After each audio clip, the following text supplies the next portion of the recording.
A pleasant day, everyone. So I would like to introduce myself. So I am Jennifer Yaman. I'll be the one who will introduce, represent, and discuss to you all the first part of our topic, which talks about the women's state in developing countries, school cultures, and issues.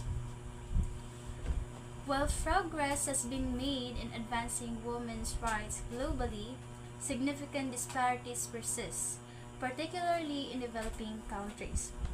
So, in this generation, many developing countries provide equal rights towards women in the field of education, politics, and even in economics. So in terms of education, economics, and in politics, it gives women the right to access education, it gives them the right to vote, and also it gives an opportunity to women to earn for themselves and also to provide in their family. So there's a quote said that there's no limit of what we can accomplish by Michelle Obama. So this quote present that if men can, women also can. Women are no exception in terms of embracing their potential because we can accomplish more. If men can be a leader, women also have the potential to be a leader, just like Corazon Aquino. So Corazon Aquino is considered as the first woman president here in the Philippines during 1986. And also, she is the wife of Benigno S. Aquino. So she may be identified as a woman, but she has the capability or the potential to lead in this country. So, in fact, women are considered as a multitasker since we can do both, be responsible at home and be responsible or be active at work. So, let's move forward on the life or state of women in developing countries, which it includes unpaid care work, forced and early marriage, limited decision-making power, and lastly is limited access, education, and healthcare. So the first one is unpaid care work. So traditionally, we believe that women are meant to do household chores and to take care of their family without expecting any pay.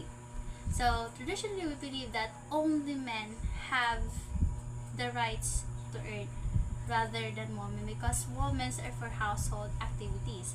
So in here in the Philippines, Filipino women spend 13 hours a day on unpaid care work compared to men, which it only encompasses 8 hours a day at work. So the second one is forced and early marriage.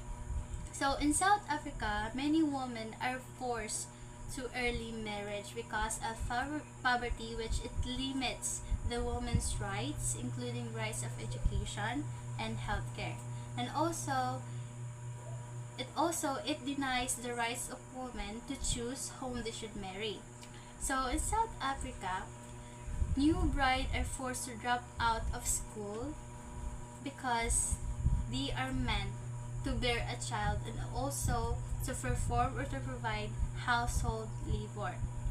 So the third one are the limited decision-making power. So in many developing countries such as in Afghanistan, India, and especially in here in the Philippines, we believe that women have no power or rights in terms of decision-making or to decide what they wanted because men holds power or authority over women, which also considered as patriarchy. So this means that men holds superiority in one's family, which however stated that whatever men decided or wanted is what women should obey and follow. So women are voiceless in terms of decision makings. Only the men can have. But in this generation, both men and women have the power or have the rights in terms of decision making. So the fourth one is limited access education and healthcare. So women are less likely to have an opportunity in terms of education and healthcare because men were firstly prioritized rather than women.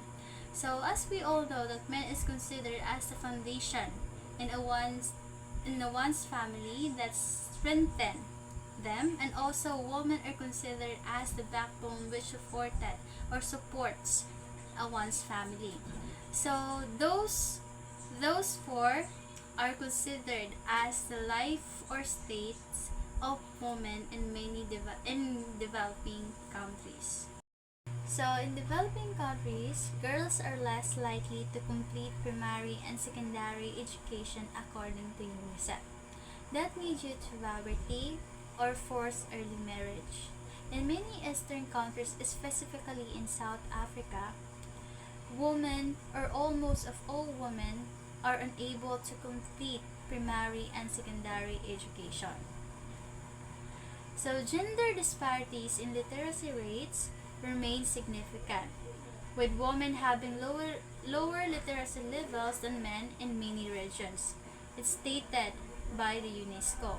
So the word literacy rates refers to the measured tendency or the measured percentage of people who can read and write, which means that women have lower tendency of writing and reading availability compared to men, because traditionally we believe that women are most or less likely to be educated rather than men.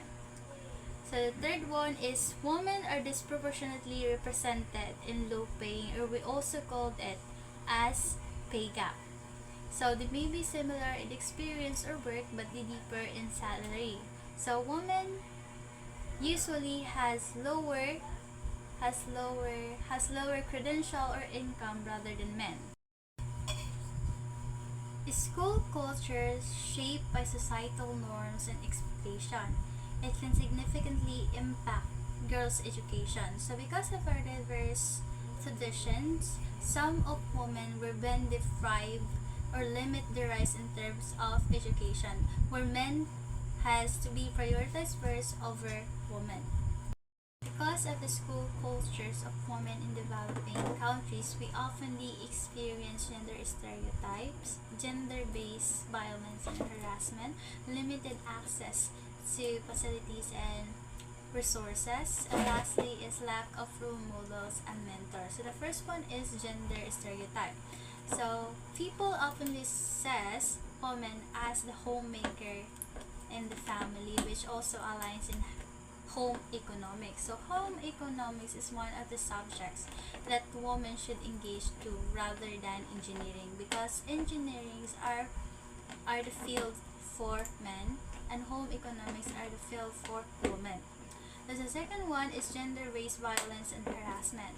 So many women experience sexual harassment, verbal harassment, and also bullying because of their gender. So back then, women were marginalized, voiceless, unable to fight for their rights, and has limited power over men.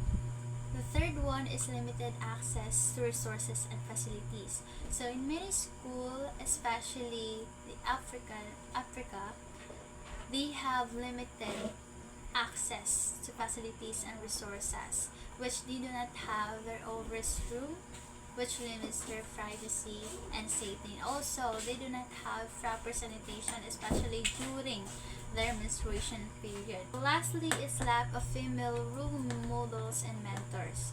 Limited representation, a lack of female teachers, administrators, and role models in schools can limit girls' aspiration and reinforce the perception that leadership roles are primarily for men. So the smaller amount of women mentors, the smaller the motivation of girl students will have. It will give them the idea that men holds power, or they hold power or authority over women.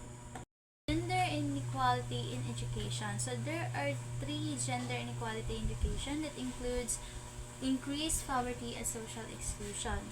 So that may due to lack of education, and because women are lacking of education, they're less likely to have an opportunity for employment.